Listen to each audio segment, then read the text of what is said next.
A popular way to write a summary for a fictional story is the somebody wanted but then so method.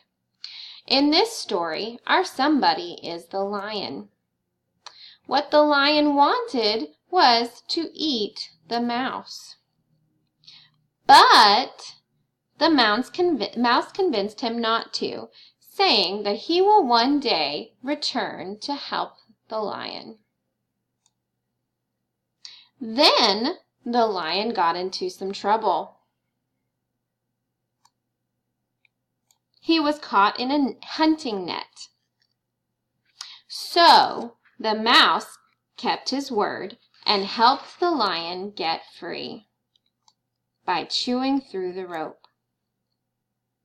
Somebody, lion, wanted to eat the mouse, but the mouse convinced him not to.